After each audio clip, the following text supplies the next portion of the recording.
Hello friends, आज हम बात करने वाले हैं एक नए और बहुत इंपॉर्टेंट टॉपिक के बारे में, साइबर साइकोलॉजी। शायद आपने यह टर्म पहली बार सुना हो या हो सकता है आप ऑलरेडी थोड़ा बहुत जानते हो, लेकिन इस वीडियो में मैं आपको सब कुछ एकदम इजी वे में एक्सप्लेन करूंगा। तो चलिए शुरू करते हैं। एक सिंपल क्वेश्चन है, आपने आज अपना फोन कितनी बार उठाया है बिना किसी रीजन के? सोचिए, हो सकता है 20, 50 या 100 बार। शायद आपने इंस्टाग्राम बस 2 मिनट के लिए खोला हो, लेकिन कब 30 मिनट निकल गया पता ही नहीं चला। आपको लगता है कि आप अपने फोन को कंट्रोल करते हो, लेकिन क्या सच में ऐसा है या फोन ही आपको कंट्रोल कर रहा है? यही है साइबर साइकोलॉजी का असली सवाल। अब आते हैं इस वीडियो में, व्हाट इज साइबर साइकोलॉजी। सबसे सिंपल भाषा में बताता हूं। साइबर साइकोलॉजी एक ऐसी साइकोलॉजिकल फील्ड है जो ह्यूमन माइंड और डिजिटल टेक्नोलॉजी के इंटरेक्शंस को समझने की कोशिश करता है। यानी जब आप व्हाट्सएप यूज करते हो, गेमिंग करते हो, इंस्टाग्राम में स्क्रॉल करते हो या किसी से ऑनलाइन बात करते हो, आपका दिमाग किस तरीके से रिएक्ट करता है, आपके इमोशंस कैसे चेंज होते हैं, आपके अटेंशन स्पेन कैसे कम होते हैं, इन सब चीजों का स्टडी करना ही साइबर साइकोलॉजी है। यह एक इंटरडिसिप्लिनरी फील्ड है, यानी इसमें साइकोलॉजी, न्यूरोसाइंस, सोशियोलॉजी, टेक्नोलॉजी और मीडिया स्टडीज सब मिलकर काम करते हैं। अब आते हैं history and evolution of cyber psychology पर। जब इंटरनेट 1990 के दशक में पब्लिक के लिए ओपन हुआ था, तब लोगों ने इसे एक टूल की तरह यूज किया, लेकिन धीरे धीरे इंटरनेट इंसान के माइंड का हिस्सा बन गया। अब तो लोग ऑनलाइन ज्यादा एक्टिव हैं और रियल लाइफ में कम। पहले साइकोलॉजिस्ट सिर्फ रियल लाइफ बिहेवियर स्टडी करते थे, जैसे face to face interactions, office behaviour, school के इश्यूज एक्सेट्रा। लेकिन जब लोगों ने ऑनलाइन दुनिया में जीना शुरू किया तो नए साइकोलॉजिकल पैटर्न सामने आए, जैसे सोशल मीडिया पे कंपैरिजन, दूसरा गेमिंग एडिक्शन, तीसरा ऑनलाइन ट्रोलिंग, चौथा कैट फिशिंग, पांचवा साइबर बुलिंग। 1999 में जॉन सुलर नाम के साइकोलॉजिस्ट ने the psychology of cyber space लिखी, जिसमें उन्होंने ऑनलाइन बिहेवियर का डीप एनालिसिस किया। आज साइबर साइकोलॉजी एक रिकॉग्नाइज्ड सब फील्ड बन चुकी है। Digital identity versus real identity. सोचिए, क्या आप ऑनलाइन वही हो जो रियल लाइफ में हो? नहीं ना। ऑनलाइन दुनिया में हम अपने आप को थोड़ा पॉलिश करके दिखाते हैं, फिल्टर लगा के, बेस्ट फोटोज पोस्ट करके, केयरफुली सोच समझ के रिप्लाई देते हैं। ये ऑनलाइन वर्जन होता है एक क्यूरेटेड सेल्फ का। जैसे एक लड़की जो रियल लाइफ में शाई है, इंस्टाग्राम पे कॉन्फिडेंट मॉडल जैसी दिख रही होती है, और एक लड़का है जो ज्यादा बात नहीं करता और ऑनलाइन गेमिंग में सबसे बड़ा लीडर होता है। ये ऑनलाइन पर्सोना एक साइकोलॉजिकल कॉन्सेप्ट है जिसमें इंसान अपनी डिजायर्स, आइडेंटिटी क्रिएट करता है। लेकिन दिक्कत तब होती है जब हम रियल और वर्चुअल सेल्फ के बीच का गैप ज्यादा हो जाता है। उससे आइडेंटिटी क्राइसिस, एंजाइटी और डिप्रेशन भी हो सकता है। अब आते हैं internet addiction and dopamine loop पर। कभी नोटिस किया है, जब आपको एक न्यू लाइक, कमेंट या मैसेज मिलता है, आपको अंदर से एक्साइटमेंट होती है। उस मोमेंट पे आपका दिमाग में डोपामाइन रिलीज होता है, जो एक प्लेजर केमिकल है। एप्स जैसे इंस्टाग्राम, टिकटॉक और यूट्यूब शॉर्ट फॉर्म कंटेंट इस डोपामाइन सिस्टम को हाईजैक करते हैं। स्क्रॉल करो, डोपामाइन मिलेगा, लाइक मिलेगा, डोपामाइन मिलेगा, कमेंट आए, डोपामाइन मिलेगा। यही है डोपामाइन लूप और ये एडिक्टिव होता है। एक कॉलेज स्टूडेंट का केस देखते हैं। नाम है रोहन, उसका उम्र 20 साल है। प्रॉब्लम क्या है? गेमिंग के बिना एक दिन भी नहीं रह पाता। और रिजल्ट क्या है? स्टडी सही से कर नहीं पाता, उसमें फेल होता है, सोशल आइसोलेशन होता है, मूड स्विंग्स होता है। ये सब सिम्टम्स हैं इंटरनेट एडिक्शंस के। और साइबर साइकोलॉजी इसी को स्टडी करता है, कैसे डिजिटल टूल्स इंसान के ब्रेन केमिस्ट्री को इन्फ्लुएंस करते हैं। आपने कभी अपने आप से ये सवाल किया है, क्या मैं एडिक्टेड हूं? आजकल इंटरनेट एडिक्शन एक सीरियस मेंटल हेल्थ इशू बन गया है। हर किसी को लगता है कि वो अपनी डिजिटल लाइफ को कंट्रोल कर रहा है, लेकिन असल में हम डिजिटल टूल्स के स्लेव मतलब गुलाम बन चुके हैं। अगर आप रोज 5 घंटे से ज्यादा सोशल मीडिया यूज करते हो तो आपके दिमाग में इमोशनल ट्रिगर्स एक्टिवेट हो जाते हैं। Social media apps specially Facebook और इंस्टाग्राम और टिकटॉक एक डोपामाइन रिवॉर्ड साइकिल क्रिएट करता है। जैसे ही आप पोस्ट करते हो और लाइक मिलते हैं, आपको एक सेटिस्फेक्शन फील होता है जो आपको और ज्यादा यूज करने के वजह बन जाता है। इस डोपामाइन ड्रिवन बिहेवियर को एग्जाम्पल में देखते हैं। अलीसा 22 साल उम्र है, वो एक छात्र है, दिन भर अपनी फोन की स्क्रीन को देखती रहती है। उसके इंस्टाग्राम पर 1000 फॉलोअर्स हैं और हर पोस्ट पे 200 प्लस लाइक्स मिल जाते हैं। अगर 5-6 घंटे के बाद कोई नोटिफिकेशन नहीं आता तो उसे एंजाइटी फील होने लगता है। ये जो कांस्टेंट स्क्रॉलिंग और लाइक्स की भूख है, ये इंटरनेट एडिक्शन के साइन है। और जब आप ज्यादा टाइम डिजिटल दुनिया में स्पेंड करते हो, आपका real life emotional health compromise होता है। आप बातें भी फेस टू फेस कम करते हो और मेंटल स्ट्रेस बढ़ने लगता है। अब आते हैं social media and self esteem पर। आज के टाइम में सेल्फ एस्टीम का सबसे बड़ा फैक्टर है लाइक्स और फॉलोअर्स। सोशल मीडिया ने सेल्फ वर्थ को एक एक्सटर्नल मेजर बना दिया है। मतलब हम अपने आप को किस तरह देखते हैं वो पूरी तरह से हमारे ऑनलाइन इमेज पर डिपेंड करता है।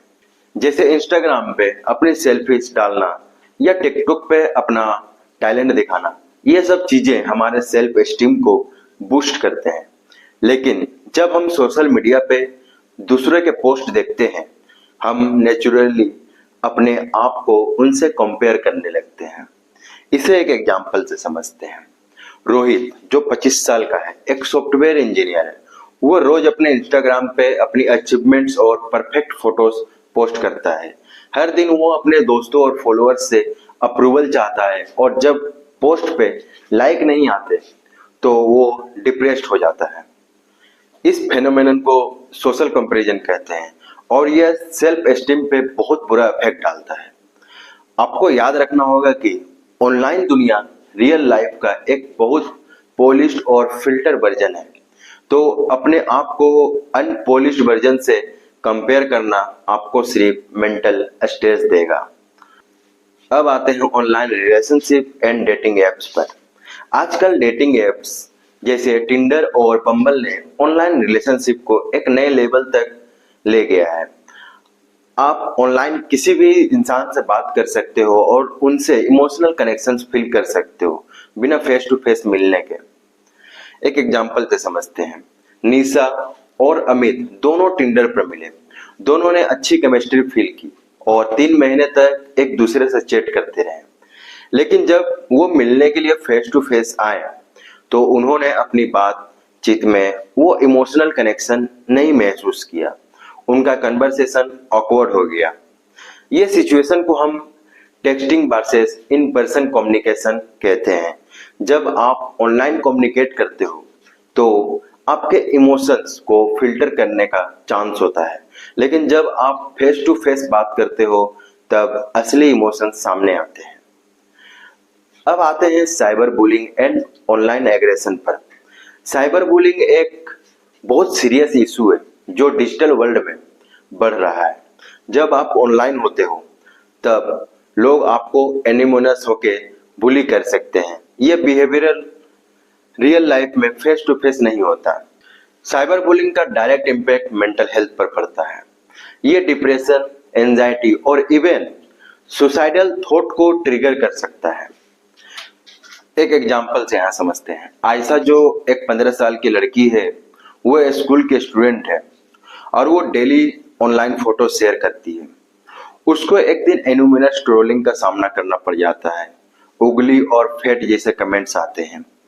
आयशा को अपने बॉडी इमेज के बारे में कॉम्प्लेक्स होने लगता है। उसका मेंटल हेल्थ काफी डिस्टर्ब हो जाता है।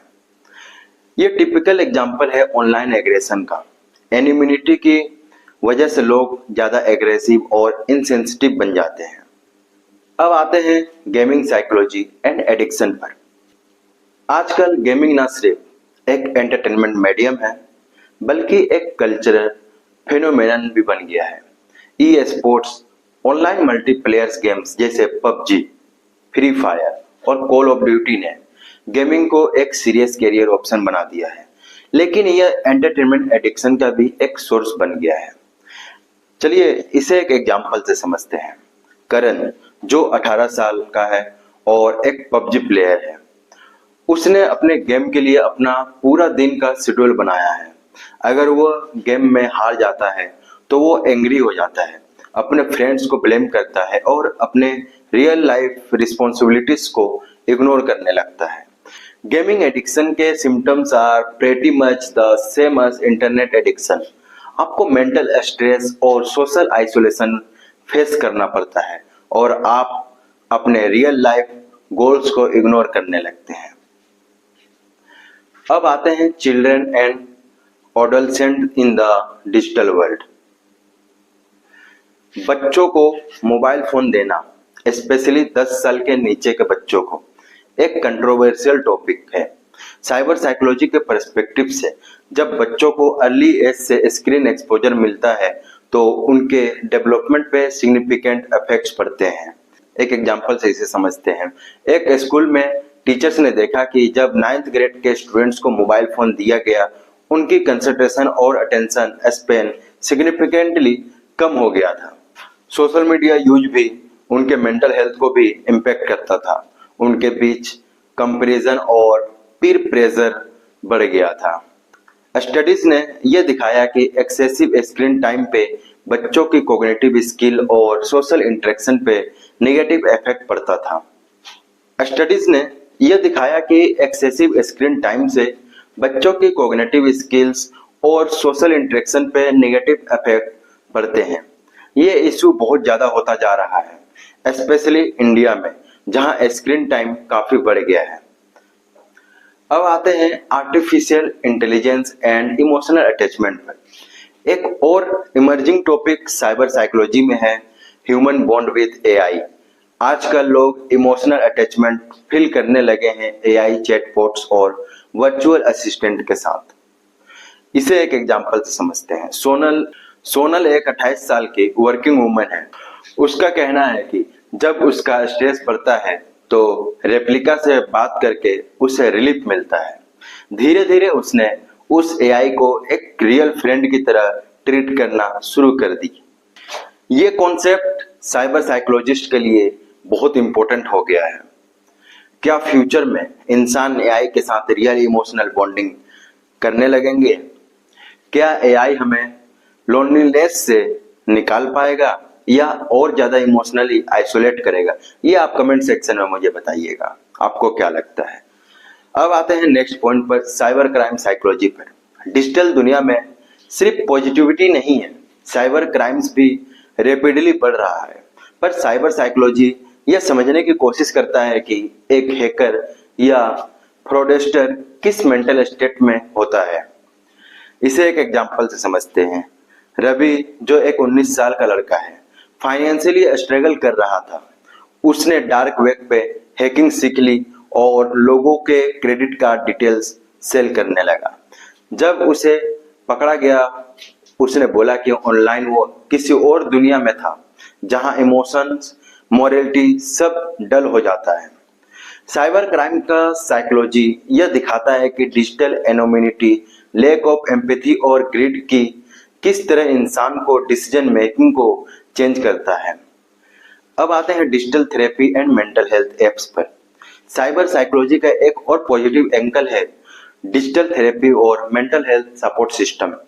Online counselling, zoom therapy sessions और एआई ड्रिवन एप्स जैसे वाइजा, इनर आवर और हेडस्पेस लोगों के लिए एक्सेसिबल सपोर्ट सिस्टम बन गया है। इसे एक एग्जांपल से समझते हैं। माहौल एक रिमोट टाउन में रहता है जहां मेंटल हेल्थ एक्सपर्ट्स अवेलेबल नहीं है। उसने इनर आवर ऐप के जरिए एंजाइटी का ट्रीटमेंट स्टार्ट किया और 3 महीने में नोटिसेबल इम्प्रूवमेंट हुआ। यह ट्रेंड दिखाता है कि अगर टेक्नोलॉजी सही तरीके से यूज हो तो वो लोगों की साइकोलॉजिकल वेलबींग को इम्प्रूव भी कर सकता है। अब आते हैं virtual reality and metaverse psychology पर। वर्चुअल रियलिटी और मेटावर्स ने नए साइकोलॉजिकल एक्सपीरियंस क्रिएट किए हैं। इन वर्चुअल एनवायरनमेंट्स में लोग नए अवतार्स के साथ नए आइडेंटिटीज एडॉप्ट करते हैं। इसे एक एग्जांपल से समझते हैं। देव एक साई स्टूडेंट है, मेटावर्स के थ्रू एक कॉन्फिडेंट पर्सनैलिटी बन गया है। उसका अवतार एक एक्सट्रोवर्ट और स्टाइलिश वर्जन है जिसके जरिए वो नए लोगों से इंटरेक्ट करता है। यह क्वेश्चन उठता है, क्या हम अपनी रियल आइडेंटिटी से दूर जा रहे हैं? साइबर साइकोलॉजी यह समझने की कोशिश करता है कि वीआर बेस्ड इंप्रेशन का रियल वर्ल्ड सेल्फ कॉन्सेप्ट पर क्या असर होता है। अब आते हैं एथिक्स एंड डिजिटल रिस्पॉन्सिबिलिटी पर। साइबर साइकोलॉजी के लास्ट और क्रूशियल एस्पेक्ट्स का नाम है साइबर एथिक्स। जब टेक्नोलॉजी इतनी पावरफुल हो गई है तो हमें इसके साथ एथिकल रिस्पॉन्सिबिलिटी भी समझनी होगी। Consent, data privacy, trolling, fake news और ऑनलाइन मैनिपुलेशन, ये सब ethical topics cyber psychologist address करते हैं। जैसे कि एआई बेस्ड इमोशंस डिटेक्शन बिना यूजर की परमिशन के यूज होना चाहिए। क्या चिल्ड्रन के डिजिटल डाटा का मिसयूज हो रहा है? क्या social media platforms innately addictive design बनाते हैं? अब आते हैं digital identity and self perception पर। आपकी ऑनलाइन प्रोफाइल आपकी रियल आइडेंटिटी से कितनी मिलती है? साइबर साइकोलॉजी ये एक्सप्लोर करता है कि लोग ऑनलाइन किस तरह से अपने आप को रिप्रेजेंट करते हैं। जब हम डिजिटली अपना एक पर्सोना बनाते हैं तो हम कॉन्शियसली या अनकॉन्शियसली कुछ चीजें हाइड करते हैं और कुछ एक्सग्रेट करते हैं। इसे एक एग्जांपल से समझते हैं।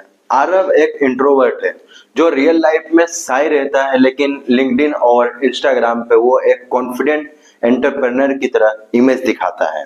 उसकी प्रोफाइल देखने से लगता है जैसे वो हर सप्ताह नया नया इवेंट अटेंड करता है और जिंदगी फुल्ली बैलेंस्ड है उसका, जबकि असल में वो मोस्टली घर पर ही रहता है।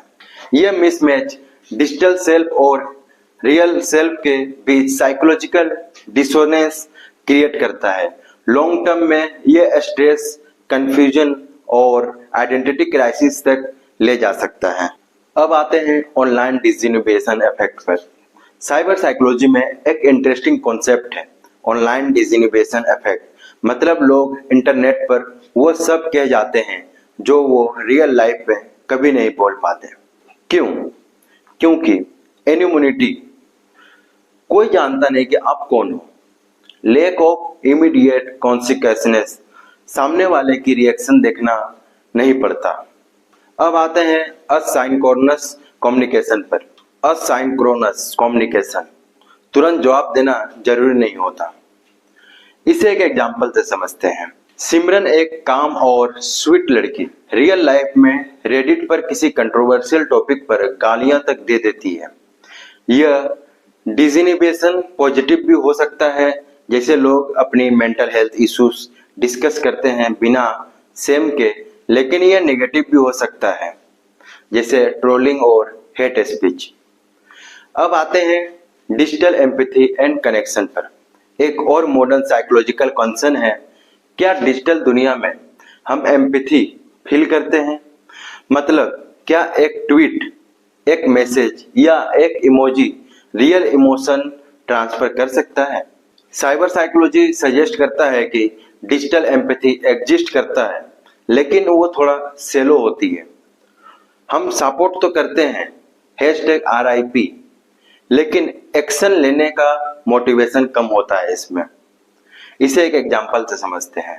एक भूकंप का न्यूज आया, 1000 लोगों ने इंस्टाग्राम स्टोरी लगाई, प्रे फॉर सिटी, लेकिन बहुत कम लोग एक्चुअल डोनेशन या रिलीफ में पार्टिसिपेट करते हैं। यह एक क्लिकटिविज्म कल्चर बन गया है, जहां हम फील करते हैं कि हम कुछ कर रहे हैं, जबकि असली हेल्प नहीं हो पा रहा है। अब आता है neurological impact of cyber interaction पर। साइबर साइकोलॉजी का एक साइंटिफिक एंगल भी है। ब्रेन स्ट्रक्चर और फंक्शंस पर डिजिटल इंटरेक्शन का क्या इफेक्ट पड़ता है। स्टडीज दिखाते हैं एक्सेसिव मल्टीटास्किंग, एप्स के बीच स्विच करना अटेंशन स्पैन को वीक करता है। नोटिफिकेशन से डोपामाइन स्पाइक्स होती है, जो ब्रेन के रिवार्ड सिस्टम को हाइपर एक्टिव बना देता है। Blue light exposure melatonin suppress करता है, जिससे नींद डिस्टर्ब होता है। इसे एक एग्जांपल से समझते हैं। ऋषि एक कॉलेज स्टूडेंट है, रात में फोन यूज करता है जब तक नींद ना आए। धीरे धीरे उसका स्लीप क्वालिटी और मेमोरी दोनों वीक हो गया। यह डायरेक्ट एग्जांपल है कि कैसे डिजिटल हैबिट्स हमारे कॉग्निटिव फंक्शनिंग को इम्पैक्ट करता है। अब आते हैं cross cultural impact of cyber psychology पर। साइबर बिहेवियर इंडिया में और यूएस में अलग हो सकता है। साइबर साइकोलॉजी ग्लोबली कल्चर के बीच के डिजिटल डिफरेंस को भी स्टडी करता है। इसे एक एग्जांपल से समझते हैं। इंडिया में फैमिली ग्रुप चैट्स और फॉरवर्डेड मैसेजेस का क्रेज है, और वेस्टर्न कल्चर में पर्सनल प्राइवेसी और डाटा राइट्स पे ज्यादा फोकस है। कल्चरल साइकोलॉजी और साइबर साइकोलॉजी जब मिलते हैं तो यह समझना आसान होता है कि टेक का हर कल्चर में अलग साइकोलॉजिकल इम्पैक्ट होता है। अब आते हैं cyber psychology in education and policy पर। साइबर साइकोलॉजी का एप्लीकेशन सिर्फ रिसर्च तक सीमित नहीं है। इस फील्ड का use school curriculums, corporate training और इवन गवर्नमेंट पॉलिसी मेकिंग में हो रहा है। स्कूल ऑनलाइन बिहेवियर के लिए डिजिटल सिटीजनशिप प्रोग्राम चला रहे हैं। कंपनीज मेंटल हेल्थ वर्कशॉप में स्क्रीन टाइम और बर्नआउट पे अवेयरनेस बढ़ा रही है। गवर्नमेंट चाइल्ड सेफ्टी और सोशल मीडिया रेगुलेशन पे साइबर साइकोलॉजिस्ट से कंसल्टेशन ले रही है। यह दिखाता है कि यह फील्ड अब थ्योरी से निकलकर रियल वर्ल्ड इम्पैक्ट क्रिएट कर रहा है। साइबर साइकोलॉजी एक रैपिडली इवॉल्विंग फील्ड है, जो टेक्नोलॉजी और ह्यूमन साइक के बीच के कॉम्प्लेक्स रिश्तों को समझने की कोशिश करता है।